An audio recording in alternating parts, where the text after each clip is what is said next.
December 27, 1941. The Norwegian coast, dark and silent under winter clouds. In the fjords of Vågsøy, German garrison troops wake to routine patrols, unaware that across the North Sea, a British task force has already left port. In London, a clerk files the final operational order. In Oslo, a Milorg radio operator taps out his last weather report. Wehrmacht staff officers expect another quiet week.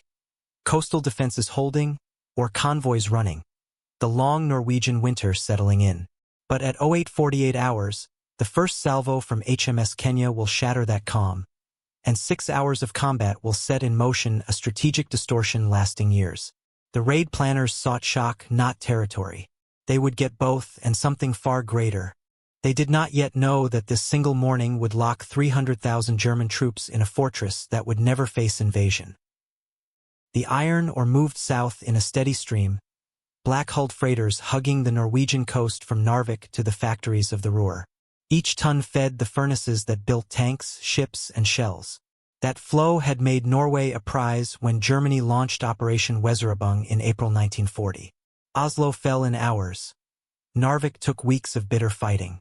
By summer, the Wehrmacht controlled the entire coastline, 2,500 kilometers of fjords, ports, and bays from the Skagerrak to the Arctic Ocean. General Nikolaus von Falkenhorst, commander of German forces in Norway, inherited a vast and complex garrison duty. His orders were simple in statement but difficult in execution. Secure the routes, protect U-boat bases, prevent Allied landings, and maintain order among a population that ranged from passive to actively hostile. The terrain made every mission harder. Roads were few and often impassable in winter. Mountains separated coastal settlements from inland areas. The distances were immense, comparable to the length of Italy or the width of the Eastern Front in some sectors. Yet the strategic importance demanded constant vigilance. By late 1941, the occupation had grown far beyond its original scope. What began as a campaign to secure our shipments and deny Britain a northern foothold had evolved into a permanent military occupation on a scale few had anticipated. Luftwaffe fields dotted Trøndelag and the southern coasts, their runways carved from farmland and forests, supporting fighter squadrons tasked with intercepting RAF bombers and reconnaissance aircraft. Coastal artillery batteries sprouted on headlands overlooking convoy lanes, their guns ranging from captured Norwegian and French pieces to purpose-built German naval rifles. Garrison troops who had expected police work found themselves manning defensive positions in sub-zero cold, standing watch on windswept headlands, and patrolling forests where resistance fighters moved at will. The infrastructure to support them, depots, fuel dumps, ammunition stores, communication lines, repair workshops, and hospitals, spread inland like roots, consuming resources and labor. Norwegian timber went into barracks construction. Norwegian workers, some willing, most pressed into service, built roads and fortifications. Norwegian fishing boats were requisitioned for patrol duty. The occupation became self-sustaining in some ways but parasitic in others, drawing resources from the local economy while depending on imports from Germany for critical supplies. In London, the War Cabinet watched those garrisons with keen interest and growing calculation. Every German soldier in Norway was a soldier not in North Africa, not on the Eastern Front after June 1941, not preparing for operations against British interests elsewhere. The Norwegian garrison represented a strategic opportunity. If Britain could convince Germany that Norway faced a serious invasion threat, Berlin might divert even more resources there. Resources that would sit idle while real battles unfolded elsewhere. The question became, how could Britain make Norway even more expensive to hold, even more frightening to defend? The answer came from Combined Operations Headquarters, where Vice Admiral Lord Louis Mountbatten had taken command in October 1941. His mandate was offensive. Raid enemy-held coasts, disrupt infrastructure, gather intelligence, and, most importantly, force the enemy to overreact. Churchill himself had written the doctrine, butcher and bolt. Mountbatten's planners studied maps and reconnaissance photos. They needed a target that would deliver maximum psychological impact with minimal force. The town of Vågsøy on the island of the same name fit the profile. It sat astride convoy routes, It hosted a radio station that guided coastal traffic. Fish oil plants processed thousands of tons of herring oil used in explosives, and it lay within range of a single night's sailing from Scotland. Photo reconnaissance aircraft, high-flying and unarmed, brought back images that told the story. Fuel tanks lined the harbor. The wireless station sat on a promontory. German troops occupied requisitioned hotels and coastal defense positions. The town itself was compact, barely a kilometer long, sandwiched between mountain and sea, perfect for a raid. Hit it fast, destroy key points, withdraw before reinforcements could arrive. Lieutenant Colonel John Durnford-Slater, commanding No. 3 Commando, received the assignment in late November. His men were experienced veterans of earlier raids on Lofoten and other Norwegian targets. They were not raw recruits but battle-tested soldiers who understood amphibious warfare, close-quarters combat, and the unique demands of commando operations. Training intensified immediately. In Scotland, on beaches and in mock-up towns that resembled Norwegian coastal settlements, they rehearsed beach landings under simulated fire. They practiced street fighting in abandoned buildings, learning to clear rooms methodically and safely. Demolition teams trained with live explosives, calculating charge weights, placement points, and fuse timings. Every man knew his role. Every section knew its objectives. Every building on the target list had been studied from reconnaissance photographs, entrances marked, defensive positions anticipated, escape routes planned. The photo reconnaissance itself was a minor miracle of intelligence work. Spitfires and other aircraft, stripped of armament and fitted with cameras, flew high over Norway, their pilots threading between German fighter patrols and flak belts. The images they brought back showed everything: fuel tank dimensions, wireless antenna height, building layouts, even the positions of guard posts. Intelligence officers pored over these photos with magnifying glasses, building three-dimensional models and detailed maps. Every building on the target list had a photo, every route a backup. If one street was blocked, sections knew alternate approaches. If one landing beach proved unusable, secondary sites had been identified. Flexibility was built into the plan at every level. The Norwegian Independent Company No. 1, led by Captain Martin Ling, would provide guides who spoke the language and knew the terrain, along with translators who could interrogate prisoners or communicate with civilians. The naval force assembled at Scapa Flow, the massive anchorage in the Orkney Islands that housed much of the home fleet. HMS Kenya, a light cruiser of the Fiji class armed with 12 6-inch guns in 4 triple turrets, would provide the heavy fire support. She displaced 11,500 tons fully loaded and could make 33 knots. 4 destroyers, Onslow, Orreby, Offa, and Chiddingfold, would screen the force and add their 4.7-inch guns to the bombardment. 2 infantry landing ships, Prince Charles and Prince Leopold, converted cross-channel steamers now fitted with davits for landing craft, would carry the commandos and their equipment. HMS Tuna, a T-class submarine, would act as a navigation beacon in the dark waters, surfacing at a predetermined position to guide the force to the correct approach. Royal Air Force Beaufighters and Hamptons would strike targets ashore and provide air cover during the critical landing and withdrawal phases. The plan was tight, time to the minute. Bombardment at 08:48. Landings at 08:50. Demolitions complete by noon. Extraction by 1300 hours. Every phase had a fallback, every objective a priority code. But no plan survives contact perfectly. The town's density, the defenders' resolve, and the winter weather would all test the schedule. The Norwegian coast appeared out of the pre-dawn darkness, a black line against a gray sky. HMS Kenya's gunnery director trained his optics on the harbor. Range 11,000 yards. Bearings locked. Fire control relayed the solution to the turrets. At 08:48 hours, the first salvo roared out. 6 seconds later, 6-inch shells impacted along the waterfront. Smoke, fire, and the crack of secondary explosions rolled across the water. The cruiser's 12 6-inch guns, mounted in 4 triple turrets, fired in controlled salvos. Each shell weighed 112 pounds. At that range, time of flight was roughly 15 seconds. The first impacts walked across pre-plotted targets: the wireless station, warehouses near the quay, suspected troop billets. Spotters adjusted fire. The next salvos landed tighter, devastating wooden structures and starting fires. The destroyers added their weight.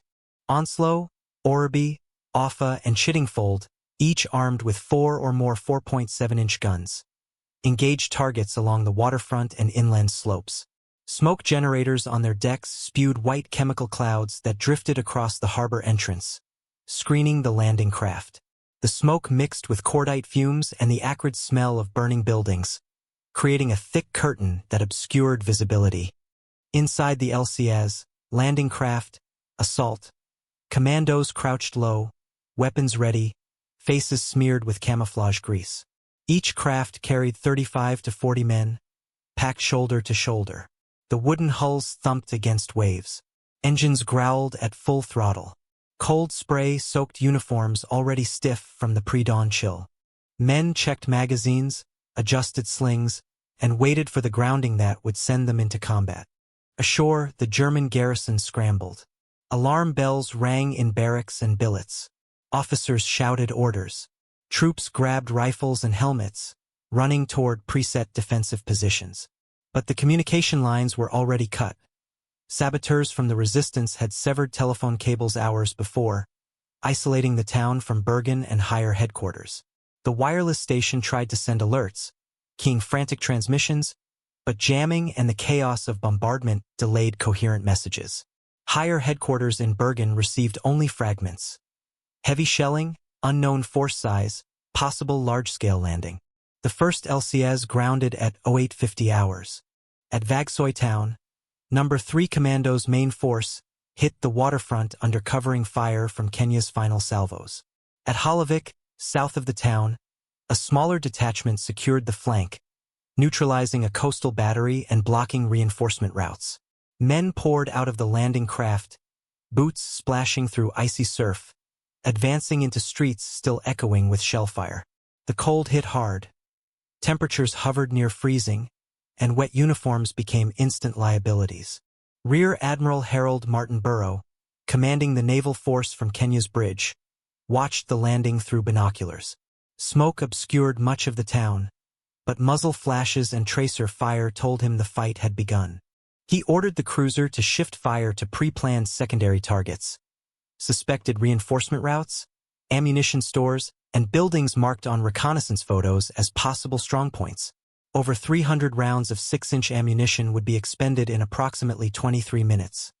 A deliberate storm of steel that turned wooden buildings into splinters and stone structures into rubble. In the streets, the battle became intimate and brutal. The commandos moved in small teams, sections of 8 to 10 men, covering each other as they advanced. Bren light machine guns, each weighing 23 pounds loaded, hammered from street corners, firing in short bursts to conserve ammunition. Thompson submachine guns, 45 caliber weapons favored for close work, chattered in exchanges measured in seconds and meters.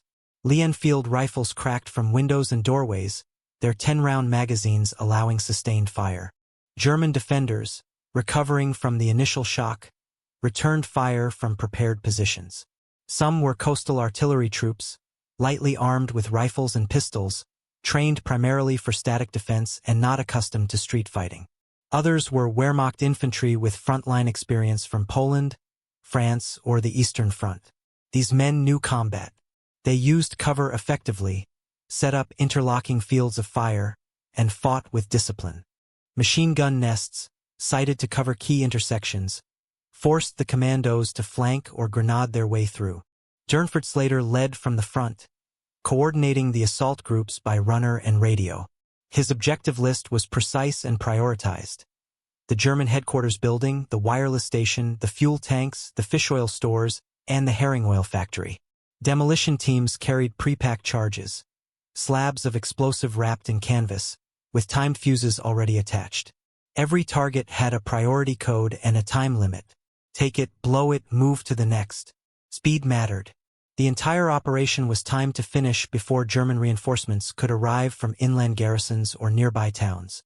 Captain Martin Ling, commanding the Norwegian Independent Company No. 1, pushed toward the German headquarters with his men. The building, a requisitioned hotel near the waterfront, was a fortified position, defended by troops with MG-34 machine guns and stick grenades. Ling led an assault on the main entrance, his men firing and moving in practiced bounds. In the doorway fight, he was hit by German fire, a burst from a machine gun at close range. He fell mortally wounded, blood pooling on the frozen ground. His men carried him back under fire, but he died within minutes, one of the first Allied casualties of the day. His loss was felt immediately. The Norwegian troops had trained under him for months, and his knowledge of the local terrain and language was irreplaceable. The cost was mounting on both sides. British commandos dropped in the streets, hit by rifle and machine gun fire. German defenders fell at their posts, cut down by Bren fire or Thompson bursts. At ranges of 10 to 20 meters, there was no margin for error. Grenades, British Mills bombs and German stick grenades, rolled into rooms and exploded with sharp cracks. Submachine gun bursts answered from windows. The town's narrow streets funneled movement, making every corner a potential kill zone. Stone walls offered cover but channeled attackers into predictable routes. Yet the commandos held momentum. Training, surprise, and the weight of naval gunfire carried them forward. Sections leapfrogged through the streets, one team covering while another advanced. Snipers with scoped Lee Enfields took positions in upper floors, picking off defenders who exposed themselves. Bangalore torpedoes, long tubes of explosive, blew holes in wire obstacles and barricades. By mid-morning, the commandos held most of the waterfront and were pushing inland toward the primary targets. By 1000 hours, the wireless station was captured. The building, perched on a small rise overlooking the harbor, had been hit repeatedly by naval gunfire. Its antenna mast tilted at a crazy angle, cables severed. Inside, the equipment was wrecked, smashed by shells or demolished by the retreating Germans. British sappers finished the job, placing charges that brought down the remaining structure. Without the station, the Germans lost their primary means of coordinating coastal traffic and calling for air support. Demolition teams moved methodically through their target list. The fuel tanks, large cylindrical storage units near the quay, were rigged with thermite charges that ignited the contents. Flames roared skyward, black smoke billowing into the winter sky. The fish oil stores used in explosives production received the same treatment. Herring oil, stored in barrels and drums, burned with intense heat. The herring oil factory, a low building with processing equipment, was destroyed by time charges that collapsed the roof and walls. Each demolition followed a pattern. Clear the building of defenders, place charges at structural points, set fuses, withdraw, and detonate. The sappers worked fast, their training evident in every movement. They knew that staying too long invited counterattacks or German reinforcements. Every minute counted. Meanwhile, the RAF arrived overhead. Beaufighters, twin-engine fighter bombers armed with 4 20mm cannons and 6 .303 caliber machine guns, roared over the town at mast height. Their targets were pre-briefed: German troop concentrations, anti-aircraft positions, and small craft in the adjacent waters. The cannons fired in rippling bursts, shells chewing through wooden structures and light armor. Machine guns stitched lines across roadways and open ground. Hampton medium bombers, flying higher, laid smoke curtains to shield the withdrawal lanes. Their bomb bays carried smoke canisters instead of high explosive, and they released them in timed patterns that created drifting walls of white smoke. The smoke mixed with that from the destroyer's generators, thickening the screen over the harbor. The air cover was vital but costly. German light flak batteries, including 40mm Bofors guns and 20mm cannons, tracked the low-flying aircraft and opened fire. Tracer rounds arced upward, bright against the gray sky. Flak bursts dotted the air, black puffs marking near misses. 8 RAF aircraft were shot down over the course of the operation. Beaufighters hit by ground fire, Hamptons damaged and forced to ditch or crash land. Crews died in the cold waters of the Norwegian Sea or were captured by German troops. It was a heavy toll for a single day, a reminder that air superiority over a defended target is never free. At 1100 hours, the fighting in Vågsøy town reached its peak. German defenders, having stabilized their positions, launched counterattacks. Squads moved through back alleys and side streets, trying to push the commandos back to the waterfront. Small unit actions, section against section, sometimes squad against squad, raged in spaces measured in meters. British snipers took positions in upper floors, covering their comrades below. German troops did the same, turning the battle into a three-dimensional chess match of fire and movement. One German machine gun team, dug in behind a stone wall, pinned down an entire British section for nearly 20 minutes. The Bren gunner tried to suppress them but couldn't get a clear angle. Finally, a two-man team flanked the position, crawling through a ruined building, and silenced the machine gun with grenades. The cost: 1 British commando wounded, 2 Germans dead, 1 captured. Casualties on both sides climbed. The narrow streets offered no safe areas. Ricochets and shrapnel from grenades wounded men even behind cover. Medics, Royal Army Medical Corps personnel attached to the commandos, worked under fire, bandaging wounds and administering morphine. The seriously wounded were carried to collection points near the beach, where they could be evacuated on the landing craft. But the demolition teams kept working, their focus unshaken by the chaos around them. Time charges detonated on schedule, collapsing structures, igniting fuel, and rendering facilities useless. The wireless station, the fuel depots, the fish oil plants, each target fell to fire and explosive. Columns of smoke rose hundreds of meters, visible for kilometers in every direction. And in the chaos, British intelligence officers executed one of the raid's most valuable objectives: document seizure. A small team, escorted by commandos, forced entry into the German headquarters building. Inside, they found files, maps, and codebooks, some half-burned in a hasty attempt to destroy them, others still intact. Shipping logs detailed convoy routes and schedules. Weather data showed patterns used for operational planning.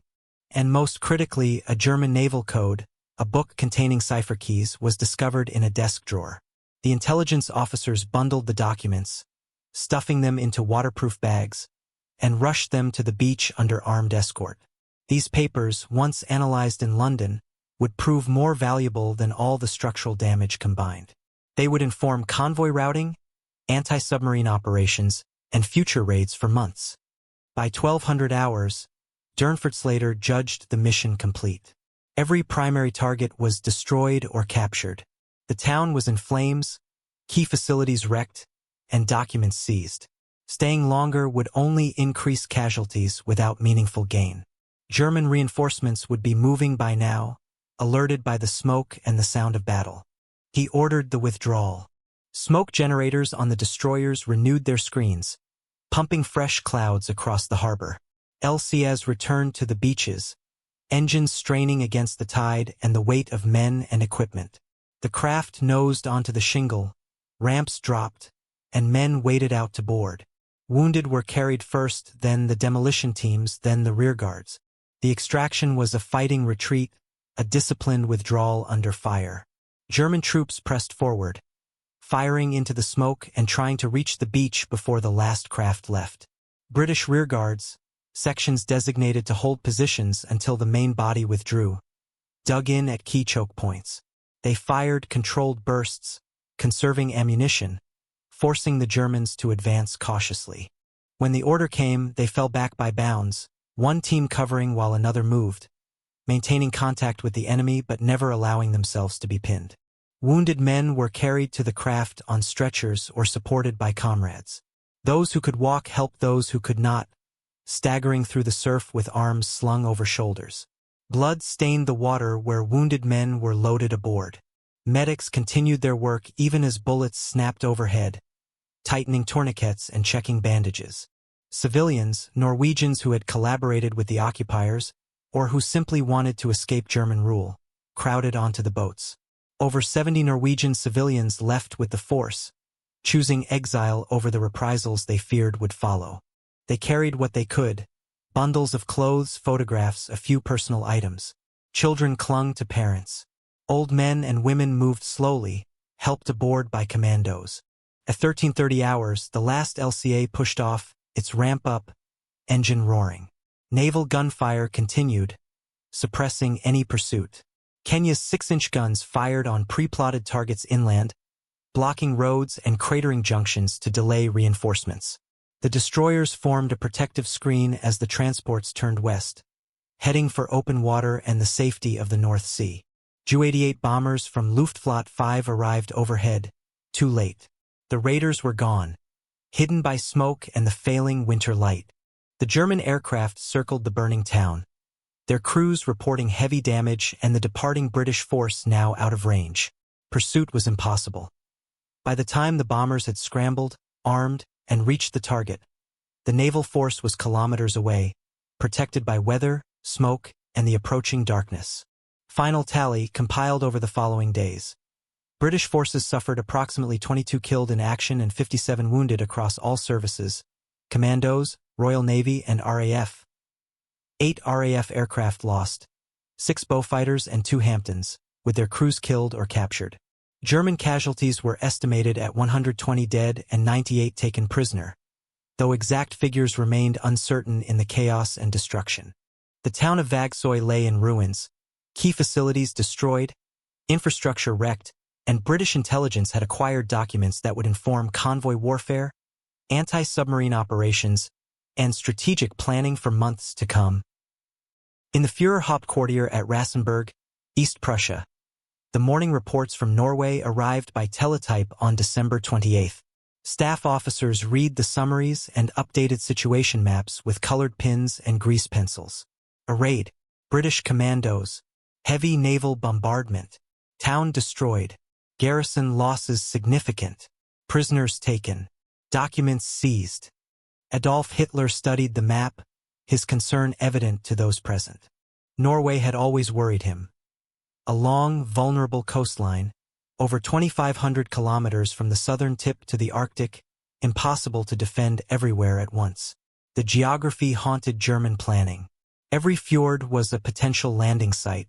Every harbor could host an invasion fleet. The British controlled the sea approaches, and Royal Air Force bases in Scotland sat within striking range of much of the Norwegian coast. Hitler believed, with an intensity that shaped policy, that the British would attempt a large-scale landing in Norway. He saw it as logical, even inevitable. A landing there would threaten Germany's northern flank, cut the iron ore routes from Sweden via Narvik, eliminate U-boat bases, and potentially bring Sweden into the war on the Allied side. The strategic implications were severe enough that Hitler treated Norwegian defense as a top priority. The raid on Vågsøy reinforced that belief. So did Operation Anklet, a simultaneous raid on the Lofoten Islands to the north, executed on December 26th and 27th by different commando units. 2 strikes, hundreds of kilometers apart, hitting on the same days, suggesting coordination, planning, and, most ominously, a prelude to something larger. In Hitler's mind, these were reconnaissance in force, probing defenses before the main invasion. Within days, orders went out from the Führer's headquarters. Strengthen Norway's defenses immediately and extensively. More coastal artillery batteries. More infantry divisions. More anti-aircraft guns. More barriers, mines, and fortifications. Entire divisions were earmarked for transfer north, pulled from garrison duties in France or from training areas in Germany. Construction units received priority allocations of cement, steel, timber, and labor, both German engineers and impressed Norwegian workers. The directives were sweeping. Every major harbor was to receive reinforced defenses. Coastal batteries were to be sited to cover approaches and landing beaches. Infantry strongpoints were to be built inland to counter airborne or amphibious forces that broke through the coastal crust. The Norwegian coast would become a fortress, a Festung Norwegian. General Nikolaus von Falkenhorst, receiving the new directives at his headquarters in Oslo, understood the implications immediately. His garrison, already stretched thin across an enormous area, would grow exponentially. Managing that growth became a logistical nightmare. Norway's infrastructure was inadequate for a small peacetime economy, let alone a major military buildup. Roads were few and often impassable in winter. Railroads existed only along certain corridors. Most transport had to move by coastal shipping, the very routes the British could interdict with air and naval forces. supplying 300,000 men across a country with harsh winters, rugged terrain, and limited infrastructure required constant convoys. Every ton of rations, ammunition, fuel, and building material had to move through vulnerable routes, under threat of British attack. Merchant ships sailed in convoy, escorted by destroyers and U-boats repurposed for anti-aircraft duty. Trains ran at night to avoid RAF strikes. Truck convoys moved in stages, refueling at depots that themselves had to be supplied. But Berlin insisted, and local commanders obeyed. Norway must be held at all costs. The ore routes must remain open. The U-boat bases at Bergen, Trondheim, and Narvik must stay operational. And the coastline must be ready to repel an invasion that High Command believed was imminent. By early 1942, the buildup was visibly underway. Concrete gun emplacements sprouted on headlands overlooking fjords and approaches. These were not hasty fieldworks but engineered fortifications, reinforced concrete, steel doors, ammunition magazines, crew quarters. Each battery required weeks or months to construct, consuming cement by the ton and steel by the hundreds of kilograms. Minefields were laid in approaches to harbors, marked by German charts but deadly to any vessel that strayed. Infantry regiments dug trenches and strongpoints inland, creating defensive belts that could slow or stop an invading force. The scale was staggering, far beyond anything justified by the actual threat. Numbers tell the story. By mid-1942, the garrison in Norway numbered over 250,000 men. By late 1942, it exceeded 300,000. By mid-1943, some estimates placed it near 380,000, an entire field army, locked in place, manning positions that would never see the invasion they were built to repel. Artillery batteries numbered in the hundreds. Concrete bunkers and strong points reached into the thousands. Anti-aircraft guns, from 88mm heavy flak to 20mm light cannon, ringed every significant installation. The opportunity cost of this buildup was immense and immediate. Every soldier in Norway was a soldier not available elsewhere. In North Africa, Rommel fought with forces never quite large enough to achieve decisive victory. On the Eastern Front, German armies bled divisions in endless combat against Soviet offensives. In France, coastal defenses remained incomplete, undergunned, and undermanned. Yet Norway continued to absorb divisions, equipment, and resources. The media played its role in amplifying the raid's impact. British newspapers trumpeted the success, running headlines that praised commando daring and the destruction inflicted on the enemy. Stories emphasized the tactical victories. Facilities destroyed, prisoners taken, intelligence seized. Photographs showed burning buildings and captured Germans. The message was clear. Britain could strike anywhere, anytime, and German defenses were penetrable. German communiques downplayed the damage but announced heightened readiness and reinforced coastal defenses. The official line stressed that the raid had been repelled, casualties inflicted on the attackers, and defensive measures strengthened. But between the lines, the nervousness was evident. Orders went out to coastal commands. Increase patrols, improve alert procedures, accelerate fortification work. The Kriegsmarine issued warnings about the threat of repeated raids along the west coast. The Luftwaffe redeployed fighter squadrons to Norway, pulling them from other theaters. Each side shaped the narrative to its needs, but the real impact was strategic, not symbolic. German staff planners, already wary of a Norwegian invasion, now treated it as a near certainty. Resources flowed north. Divisions that could have reinforced other theaters stayed in Norway, manning positions that faced no enemy. The defensive mindset, once established, proved impossible to break. Admitting that the threat was overstated would mean admitting that the massive investment had been wasted. So the buildup continued, feeding on itself. Hitler's personal involvement made the policy irreversible. He attended briefings on Norwegian defenses, demanded progress reports on fortification work, and refused to consider reducing the garrison even as other fronts screamed for reinforcements. His strategic intuition, usually sharp, failed him in this case. He saw the threat where none existed and committed resources to counter it. His subordinates, aware of his fixation, dared not challenge the policy. The garrison stayed, the fortifications grew, and the opportunity cost mounted. By late 1942, logistics officers compiled the figures with growing concern. Monthly depot throughputs showed the scale. Rations for over 300,000 men, requiring thousands of tons of food per month. Ammunition stockpiles sufficient for sustained combat, measured in trainloads. Fuel reserves for vehicle fleets, aircraft, and ships, consuming tanker capacity needed elsewhere. Construction materials, cement, steel, timber, measured in tens of thousands of tons, all shipped north at the expense of other projects. Quarterly reports from Army Norway headquarters detailed the scope. Over 400 coastal batteries, ranging from light anti-aircraft guns to heavy naval rifles capable of engaging warships at long range. Thousands of concrete bunkers and strong points, each requiring weeks of labor and tons of material. Minefields covering hundreds of kilometers of coastline. Anti-tank obstacles, wire barriers, and beach defenses that turn Norway into one vast fortified zone. And for what purpose? Norway's garrison fought no major battles after Vågsøy. The coast saw additional raids, commando strikes against specific targets, but nothing approaching the scale the defenses were built to repel. The great invasion Hitler feared, the one that justified the massive investment, never came. The Allies had other plans. Their main effort would strike France, not Norway, and the buildup there would remain hidden until the landings at Normandy in June 1944.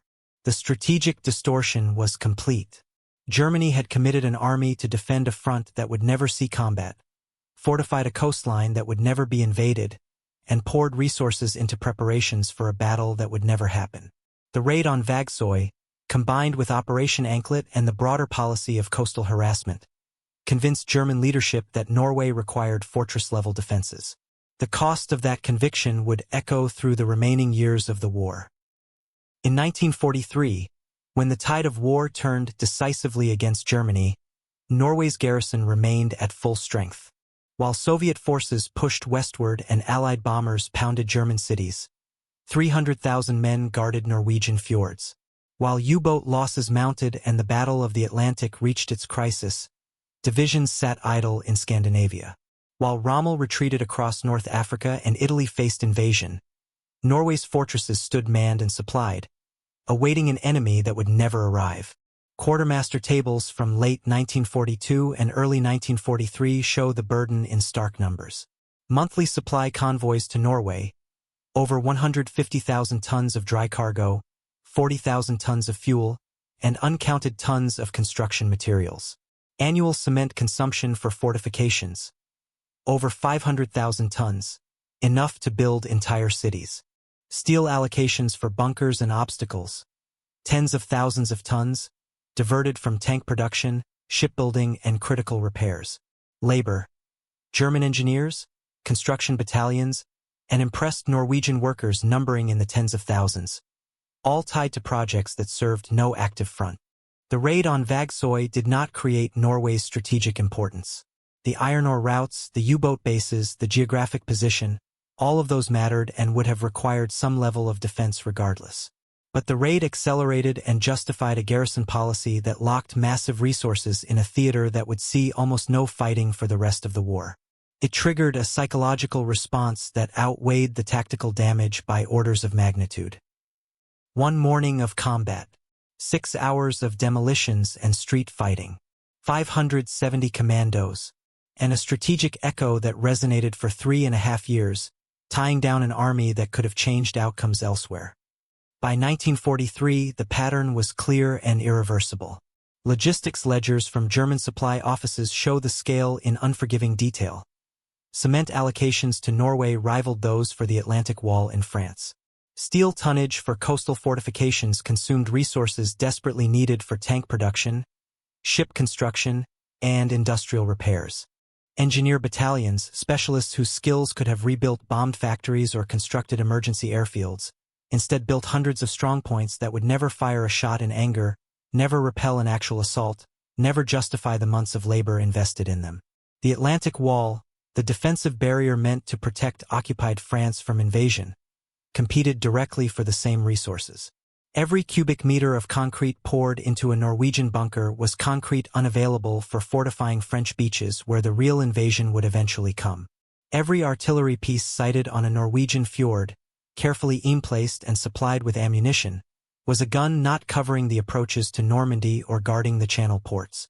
Every infantry battalion manning static defenses in Scandinavia was a battalion not available for mobile operations where speed and flexibility could change outcomes. Construction statistics reveal the magnitude of the misallocation.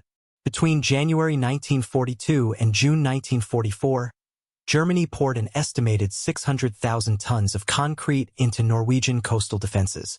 Comparable figures for the Atlantic Wall in the same period show roughly 800,000 tons, meaning that Norway, which would never see invasion, received nearly as much fortification effort as France, which would face the largest amphibious assault in history. Artillery deployment tells a similar story. Over 400 coastal batteries in Norway, ranging from light anti-aircraft guns to heavy naval rifles capable of engaging capital ships at ranges exceeding 20 kilometers. These weapons, manufactured in German factories at considerable cost in steel and machining time, sat aimed at empty seas while Allied armies advanced across Europe. The crews manning them, trained artillerists who understood fire control, ballistics, and targeting, stood idle while other fronts screamed for competent gunners. When the Allies landed at Normandy on June 6, 1944, Norway's garrison stood at full strength, manning positions built to repel an invasion that never came and never would come. The divisions locked in Norway experienced infantry formations, some with combat records from Poland, France, or the Soviet Union, could have reinforced the critical battles raging in Normandy. They could have bolstered the Eastern Front, where the Wehrmacht was retreating under massive Soviet summer offensives. They could have defended Italy, where Allied forces pushed northward through difficult terrain. Instead, they guarded or convoys that still sailed, manned bunkers that faced no enemy, and waited for an invasion that existed only in Hitler's fears. Opportunity cost is a silent killer in war. It does not announce itself with explosions or casualty lists. It appears in what does not happen. Divisions not present at the decisive battle, supplies not delivered to the critical front, labor not applied to urgent repairs, weapons not available at the moment they could change outcomes. Norway consumed all three: manpower, material, and time in quantities that grew each year. German staff officers, writing in memoirs and official histories after the war, acknowledged the distortion with varying degrees of candor. The Norwegian garrison, they noted, had been maintained at levels far exceeding any realistic threat assessment based on Allied capabilities or probable intentions. Intelligence assessments, when examined honestly, never indicated preparations for a Norwegian invasion on the scale the defenses were built to repel. Yet the fortress mentality, once established at the highest levels of command, proved impossible to abandon. Admitting that Norway's defenses were excessive would mean admitting that years of effort and vast resources had been wasted, that the Führer's strategic intuition had failed, and that better deployment of those forces might have changed outcomes elsewhere. Such admissions were politically impossible within the German command structure. So the garrison remained in place, frozen by bureaucratic inertia and strategic dogma. So the garrison remained through all the turning points of the war. Through 1944, as the Allies broke out from Normandy and raced across France. Through the autumn, as the Wehrmacht fought desperate defensive battles in the west and continued retreating in the east. Through the collapse in the west and the final Soviet offensives in early 1945. Norway's defenses stayed fully manned and supplied, awaiting an invasion that everyone except Hitler had long since recognized would never come.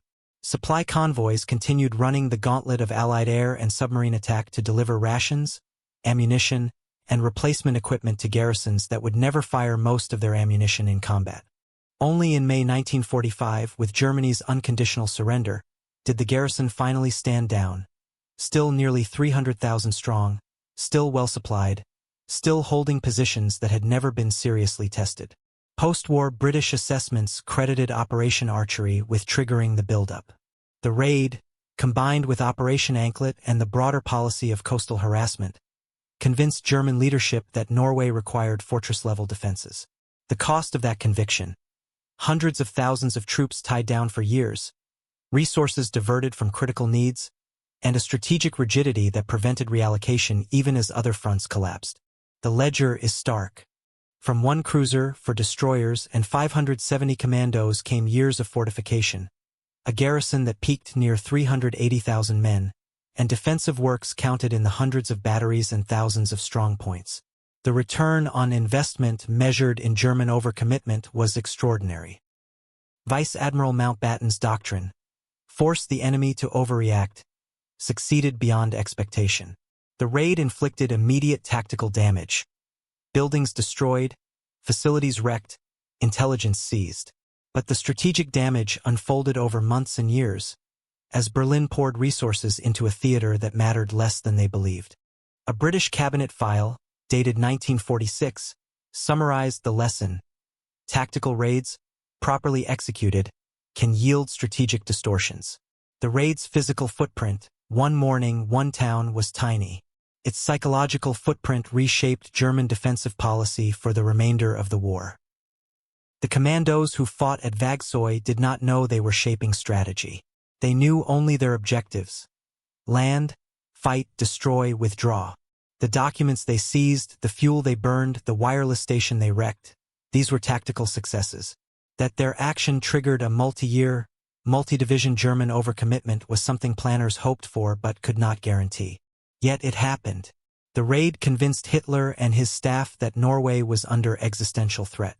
That belief, once entrenched, proved unshakable.